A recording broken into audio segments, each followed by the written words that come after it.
अब देखो परासरण दाब को समझते हैं कि परासरण प्रक्रिया आप समझ लिए कि उच्च से निम्न की ओर, निम्न से उच्च की ओर जो भी है वो परासरण है। ऑस्मोटिक है, ऑस्मोसिस है, ठीक है। ऑस्मोसिस आपने पढ़ लिया। अब ऑस्मोटिक प्रेशर की ओर चलते हैं, तो इसको भी चित्र से समझते हैं, क्योंकि अगर आप डायग्राम से समझोगे तो बहुत ईजी लगेगा। उसके बाद फिर आपको डेफिनेशन पढ़ने में ही समझ आ जाएगा कि हो क्या रहा है। अब डायग्राम को देखो, सेम मैंने वही डायग्राम बनाया हुआ है। ये है SPM और यहाँ पे एक आपका शुद्ध विलायक जल और एक तरफ है आपका क्या, विलयन, ठीक है, नमक का घोल। अब यहाँ पे मैंने क्या किया कि एक दाब मापी भी लगा दिया, ठीक है। यहाँ पे एक दाब मापी लगा दो और एक चाहो तो एक्स्ट्रा, ठीक है, ये हो गया दाब मापी मैंने लगा दिया। अब देखो यहाँ पे अगर मैं एक पिस्टन लगा दूँ, इस विलियन के ऊपर एक पिस्टन लगा दिया मैंने, इस पिस्टन से मैं यहाँ पे दाब आरोपित कर रही हूँ, ठीक है।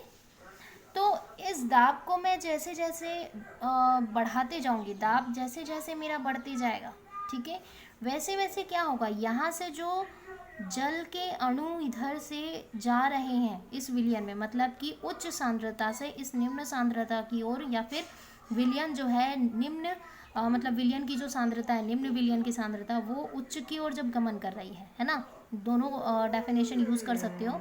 तो क्या हो रहा है कि दाब लगने पे ये जो सांद्रता वाले ये जो अणु है ये क्या कहूँगे, इसमें मिलेंगे नहीं। दाब के कारण क्या हो रहा है, ये नीचे आ रहा है, तो ये अणु वापस यहीं पे आ जाएंगे। मतलब हम बोल सकते हैं कि जो प्रवाह है, मतलब उच्च सांद्रता से निम्न सांद्रता की ओर के प्रवाह को रोकने के लिए जिस दाब का उपयोग किया जाता है, क्लियर हो रहा है। ऑस्मोसिस मतलब कि परासरण की प्रक्रिया को रोकने के लिए, है ना, जिस दाब का उपयोग किया जाता है उसको हम क्या कहते हैं, ऑस्मोटिक प्रेशर कहते हैं। क्लियर हो रहा है यहाँ पे। तो परासरण दाब हम किसको कहेंगे, परासरण की प्रक्रिया को रोकने के लिए या परासरण की प्रक्रिया में अवरोध उत्पन्न करने के लिए जिस दाब का उपयोग किया जाता है उसे ऑस्मोसिस प्रेशर कहते हैं।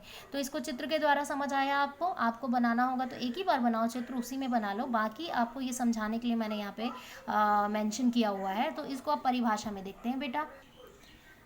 वह प्रक्रिया जिसमें विलायक के अणु कम सांद्रता वाले विलयन से अधिक सांद्रता वाले विलयन की ओर प्रभावित होती है तथा उस प्रवाह को रोकने के लिए जिस दाब का उपयोग किया जाता है उसे ऑस्मोटिक प्रेशर या परासरण दाब कहते हैं। या फिर इसको ऐसे भी लिख सकते हो, वह दाब जो परासरण की प्रक्रिया को रोक देता है ना। या फिर लिख सकते हो वह अतिरिक्त दाब जो विलायक के प्रवाह को रोकता है, इसे परासरण दाब कहते हैं। इसे इसका जो मात्रक है ये है आपका, है ना, जिसको आपको पाई ही बोला जाता है, ठीक है। अब इस तरीके से आपका जो ये पाई है ये इसका मात्रक है। अब इसके मात्रक किस पे निर्भर करता है, सांद्रता पे निर्भर करता है। किसकी सांद्रता पे निर्भर करेगा भाई, विलयन की सांद्रता पे कि विलायक की, विलायक की सांद्रता पे निर्भर करता है, ठीक है। या फिर विलयन की सांद्रता जैसे उच्च है या निम्न है तो ये सांद्रता पे निर्भर करेगा विलयन की।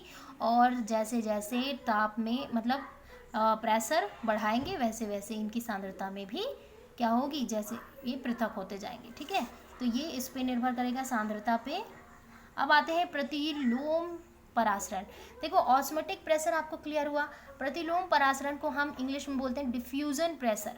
डिफ्यूजन प्रेशर मतलब प्रतिलोम मतलब उल्टा होना। जैसे कि इसको समझो, अब डिफ्यूजन प्रेशर या प्रतिलोम दाब को समझना बहुत ईजी है। देखो ये चित्र में फिर से मैं समझा रही हूँ।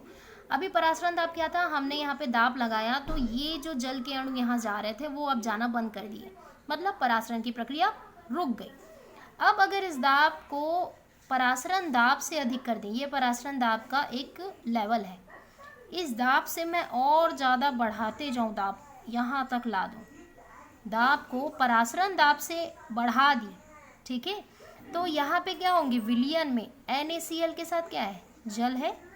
तो यहाँ पे क्या होगा, दाब जैसे मैंने बढ़ा दिया तो इसमें जो विलयन में जल हैं वो भी यहाँ से यहाँ आ जाएंगे और यहाँ केवल क्या बच जाएगा, सिर्फ NaCl रह जाएगा और पूरे जल यहाँ पे ट्रांसफ़र हो जाएंगे। क्लियर हो रहा है।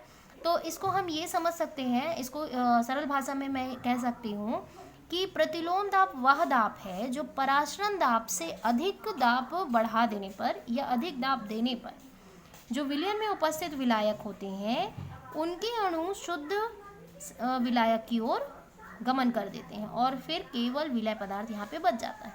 क्लियर हो रहा है? मतलब हम बोल सकते हैं कि विलयन की जो विलयन की जो विलायक के अणु हैं उनकी जो दिशा है वो बदल जाती है। अभी देखो ये क्या हो रहा था, यहाँ ये वाले जो पदार्थ हैं, ये वाले पदार्थ के जो पार्टिकल्स हैं वो यहाँ पे नहीं जा रहे थे नॉर्मल यहाँ तक दाब लगाने पे, ये परासरण दाब था। परासरण दाब से जब मैंने और बढ़ा दिया तो इस विलयन में उपस्थित भी पार्टिकल्स यहाँ चले जा रहे हैं। ठीक है, तो इसी को हम प्रतिलोम कहते हैं। क्लियर हुआ? इसका जो उपयोग है इसको डेफिनेशन में समझ लो। यदि विलयन पर परासरण दाब से अधिक दाब लगा दिया जाए तो परासरण की दिशा बदल जाती है। दिशा बदल जाती है मतलब विलयन में उपस्थित जल भी उस कंटेनर की ओर प्रवाह होने लगते हैं और केवल सॉल्ट बच जाता है। तो यही चीज़ है। ठीक है, अब इसका उपयोग क्या क्या है? उपयोग जैसे लवण को जल से आसानी से पृथक करना। जैसे मान लो मैंने यहाँ पे समुद्र का पानी भर दिया सी वाटर, और यहाँ पे नॉर्मल पानी है, तो अब मैं दाब को और बढ़ाते जा रही हूँ तो यहाँ पे क्या हो रहा है, जो समुद्र के पानी है उसमें से जो शुद्ध जल है वो अर्धपारगम्य झिल्ली से यहाँ आ गया और केवल लवण हमको प्राप्त हो गया। तो हमको वाटर भी मिल गया और नमक भी मिल गया। तो ये चीज़ इसमें उपयोग किए जाते हैं। क्लियर हो रहा है यहाँ पे? तो अब जानते हैं प्रकार। परासरण के प्रकार होते हैं 3: समपरासरी, अल्प-परासरी, अति-परासरी। समपरासरी का मतलब होता है वे विलयन जिनके परासरण दाब समान होते हैं। क्लियर हो रहा है? वे विलयन जिनके परासरण दाब क्या होंगे? समान होंगे। जैसे कि आप किसी मरीज को नमक NaCl का स्टैंडर्ड NaCl का घोल हम एक पेशेंट पे लगाते हैं, ड्रिप लगाते हैं। ठीक है, तो हमने यहाँ पे ड्रिप लगा दिया। अब देखो इसमें जो स्टैंडर्ड उस बॉटल में देखना, हम बोलते हैं ना ग्लूकोज की बॉटल लगी है, ग्लूकोज की भी नहीं होती भाई, सब अलग अलग चीज़ों की होती है। जैसे बॉडी में जिस चीज़ की कमी है उस चीज़ का बॉटल लगाया जाता है, उस चीज़ का सॉल्यूशन दिया जाता है बॉडी में। ठीक है, जैसे कि शुगर की कमी है तो शुगर सिरप सॉल्यूशन देंगे, अगर NaCl की कमी है तो NaCl का सॉल्यूशन देंगे। तो आप ड्रिप में जब भी पेशेंट को देखोगे, बॉटल जब चढ़ता है तो उस बॉटल में NaCl के बॉटल में लिखा रहता है 0.9 WV, वेट फॉर वॉल्यूम। ठीक है, ये आपको मालूम है ना, भार है ना बटा द्रव्यमान 0.9। अब यही जो मान है हमारे रक्त का भी है, ब्लड का भी क्या है, मतलब भार बटा वॉल्यूम क्या है, हमारे रक्त का 0.9 है। अब ये दोनों समान है, हमारे ब्लड का भी यही है, भार बटा वॉल्यूम, वेट फ्रॉम वॉल्यूम। ठीक है, और ये ग्लूकोज इसका भी यही है। तो अब क्या होगा, ये हमारे नसों में आसानी से रक्त के साथ मिल जाएगा, घुलने में इसे कोई परेशानी नहीं होगी और फिर हमें दर्द भी नहीं होगा हाथ में। अब अगर मान लो ये समपरासरी नहीं हो, ये इस मात्रा में ना हो के ये 10.0 है वेट फॉर वॉल्यूम, तो क्या होगा, यहाँ पे ये घुलने में परेशानी होगी, नस में सूजन हो जाएगा, हाथ में बहुत तीव्र दर्द होगी, हो सकता है कि इस कंडीशन में नस भी फट सके। ठीक है, तो समपरासरी होने का बहुत इम्पॉर्टेंट चीज़ है जब हम ड्रिप लगाते हैं। तो ड्रिप में ये जो मान होता है, सभी ड्रिप वाले का यही मान होता है जो ब्लड का आपका वेट फॉर वॉल्यूम का होता है, क्योंकि आपके ब्लड में डिजॉल्व करवाना है इसको। ठीक है, तो जैसे कि इसमें अगर देखा जाए तो शुगर सिरप पे अगर बात करें, तो शुगर ड्रिप पे अगर बात करें, ग्लूकोज की बात करें, तो ये जो मान होता है इस मान से और कम होता है, ताकि क्योंकि शक्कर को घुलने में और टाइम लगता है, ये थोड़ा सा और लेट से घुलता है शक्कर, इसीलिए ग्लूकोज घुलने में टाइम लगता है करके, तो उसका मान 9.85 ऐसा कुछ रहता है। ठीक है, वेट फॉर वॉल्यूम, ताकि फिर इजीली ये डिजॉल्व हो सके। आते हैं अल्प परासरी, वे विलयन जिसके परासरण दाब बहुत कम होते हैं। ठीक है, जो जैसे कि आपके जो इंजेक्शन लगते हैं वो नॉर्मली अल्प परासरी पे होते हैं, क्योंकि वो आपके ब्लड से या फिर टिश्यू के जो फ्लूइड है उससे बहुत कम वेट फॉर वॉल्यूम पे होते हैं, तो ईजिली वो इंजेक्ट कर दिए जाते हैं।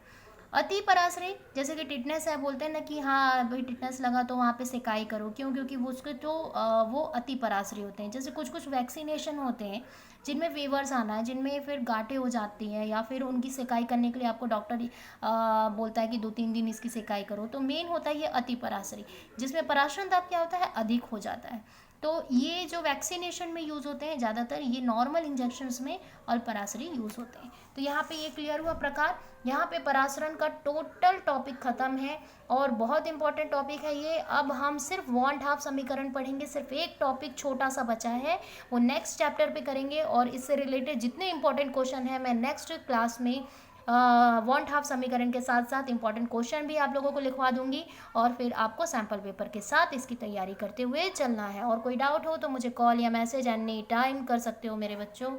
गुड